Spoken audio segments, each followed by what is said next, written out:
Pemirsa, kita lanjutkan perbincangan dengan Pak Erick Thohir. Pak Erick, kita sambung soal Jawa Barat. Saya pernah bicara dengan Pak TGB. Beliau sampaikan bahwa kekhawatiran TKN itu fenomena pilkada Jawa Barat, di mana suara Pak Sudrajat yang semula peringkat 3 bisa menyalip peringkat 2 itu bisa terulang. Ya, saya rasa namanya politik bukan sesuatu yang tidak mungkin. Karena itu kita di TKN bersama partai koalisi dengan tokoh-tokoh daerah, tokoh-tokoh nasional, relawan, kita benar-benar bekerja keras tidak hanya dari udara, darat, logistik secara baik. Ya, logistik ini bukan uang ya, tapi alat peraga kampanye seperti kaos untuk memastikan bahwa konsisten daripada pemilih kita solid dan makin solid.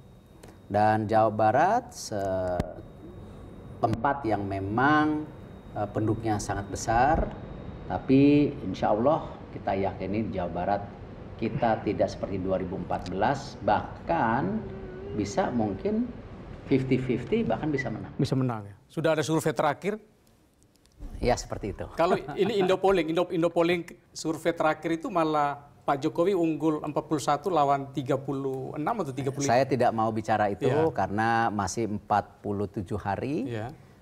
Tapi yang penting kita kerja keras. Nah, ini bagaimana menghadapi, karena menurut Pak TGB sekarang ini bukan lagi pertarungan sekedar ideologi Islam lawan Islam, tapi sudah masuk ke esensi dari iman. Jadi kalau Anda pilih saya, Anda masuk surga. Anda pilih dia, Anda masuk neraka. Ya, ini yang saya tentu sangat sayangkan. Saya sendiri Islam. Saya alhamdulillah udah naik haji. Saya bangun masjid. Masa gara-gara kita bela pilihan jadi sayanya kafir? Kan yang menilai keimanan saya itu kan Allah Subhanahu wa taala. Dan yang harus kita juga berterima kasih dan harus kita menjaga. Allah Subhanahu wa taala sudah memberikan Indonesia yang sangat luar biasa. Apa? 700 suku lebih ya. 1.100 bahasa lebih. 17.000 pulau lebih. Dan ini kan sesuatu menjadi kekuatan, juga malah menjadi kelemahan. Dan terbukti ketika kita bersatu bergotong royong tahun 1928, tahun 1945, atau yang saya alami secara pribadi Asian Games, itu kita bisa kasih lihat kita bangsa kuat, sukses, dan bisa memberikan sesuatu yang luar biasa. Dan ini yang tentu malah kita balik harus kita jaga, bukan malah menjadi kelemahan. Pemilu itu kan 5 tahun sekali. Indonesia 100 tahun merdeka. Tahun 2045 itu ekonomi terbesar keempat di dunia. Dan ini bukan sesuatu yang mimpi, tetapi ini suatu realitas yang kita harus sama-sama solidkan, bekerja keras untuk menyampai mimpi itu. Sama ketika kita sukses Asian Games, terus udahlah cukuplah kita. Tidak, kita harus tantang mimpi kita yang lebih besar lagi dengan Olimpiade 2032. Pak Erick, apa menganggap bahwa faktor ideologis itu itu bisa menjadi faktor untuk menurunkan elektabilitas Pak Jokowi? Saya tidak tahu, bisa saja. Ya, tetapi ini yang kita harus jaga dan kita harus yakinkan bahwa dengan penduduk kita yang mayoritas Muslim, kita sudah membuktikan kepada dunia kita bisa hidup harmoni, dan ini menjadi sebuah kekuatan. Apa kita harus menyalahkan sahabat kita yang lahir di Bali dengan agama yang berbeda?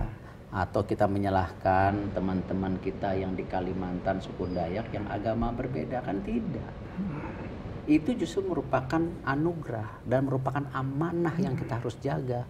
Dan itu yang membedakan Indonesia dengan negara-negara lain di dunia. Nah, ini yang sudah istilahnya formula yang bagus dan kita yakini kita sudah ke jalan yang benar, ya kenapa harus kita sepakat untuk menjadi sebuah perubahan yang malah bisa membahayakan. Dan kita harus yakini yang namanya sempurna itu kan milik Allah. Nggak ada yang sempurna, saya nggak sempurna. Tetapi niat baik dan hasil yang baik itu sudah terlihat. Itu kasus seperti Kerawang ya, ini kan diusahakan untuk membangun stereotip bahwa Pak Jokowi anti-Islam, Pak Jokowi melakukan kriminalisasi terhadap ulama. Apakah TKN menganggap ini hal yang sepele biasa atau ini tidak. Ancaman serius untuk itu? Itu ancaman serius. Kenapa ancaman? Karena sebenarnya kan 4 tahun Pak Jokowi sudah dizolimin. Dibilang PKI, dibilang antek asing, dibilang antek aseng, dibilang membawa Indonesia ke negeri yang hutang, yang lainnya lagi yang lebih keji anti-Islam.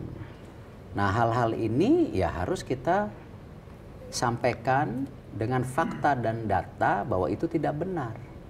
Kalau kita diam saja menjadi kebenaran. Nah, kita harus berani dan alhamdulillah yang menjawab ini bukan kita sekarang. Banyak sekali tokoh-tokoh besar di negara ini bergabung. Tokoh-tokoh daerah di negara ini bergabung. Bahkan yang menarik ketika terjadi kegelisahan-kegelisahan dan mereka menyuarakan, yaitu contoh alumni-alumni. Berapa banyak alumni yang mendukung Pak Jokowi dari berbagai kota, dari berbagai golongan. Karena ini kenapa? Berarti ada keresahan yang diciptakan yang harus dipositifkan, dibenarkan dengan sebuah gerakan moral yang sehat. Bukan gerakan moral yang sekedar menang, tapi berdarah-berdarah rakyatnya. Kita lanjutkan di segmen berikut. Pemirsa, tetaplah di Special Interview.